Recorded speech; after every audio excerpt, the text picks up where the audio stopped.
Hey guys, what's going on? Alright, so I decided to make a quick little tutorial, help video, whatever you want to call it, on packing smaller items that are fragile, larger items that are fragile, fragile items in general. So my main objective is to educate people to do it the right way, or at least the way that has worked for several years running for me. So prime example, this little piece of pottery here is 5 inches tall, 5 inches wide. I always, at a minimum, 1.5 to 2 inches extra space on the exterior. So we're gonna go with an 8 by 8 by 8 box. So if you notice the size of this box compared to the size of the item, a pretty fair amount of space. So what we're gonna do is we're gonna wrap it up in some bubble wrap, and we're gonna put a little peanuts in the bottom, put this in there wrapped up in bubble wrap, and continue that way. So basically, I don't want to bore you with the wrapping part, so I'm gonna pause the video and then we'll resume it in just a moment when I've got it all peanutted up.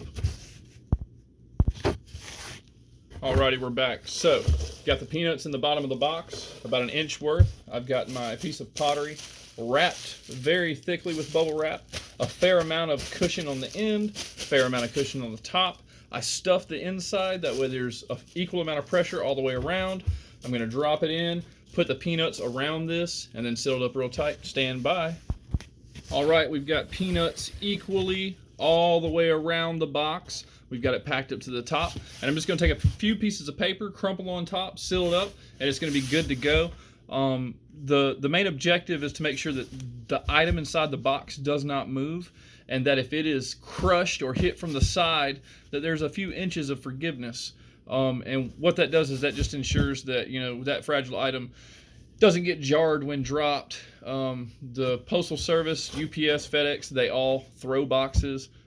Whether they say they do or they don't, we all know it happens. Machines sort these boxes. A machine cannot read fragile on a box. I don't ever write fragile on a box. My items don't break, and that's because I choose to overpack.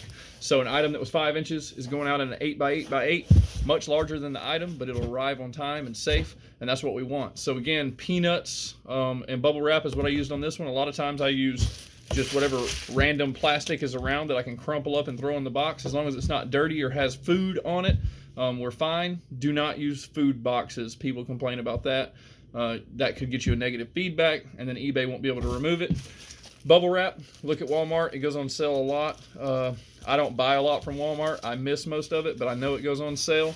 But I do have peanuts and recycled peanut air pillows, bubble wrap, and all that on hand. And I order my boxes from eBay, as you can see. For the most part, I only order specific boxes, 8 by 8 by 8, 8 by 6 by 4, and I believe 4 by 4. And then I use the poly mailer envelopes for clothing and such. So this is your safety packing video. I hope that I helped you. This is very, very good to use on coffee mugs. 8 by 8 by 8, pretty much universal for all coffee mugs, and about as cheap as you can get. So there you go. That's your packing tutorial from me. Have a good one.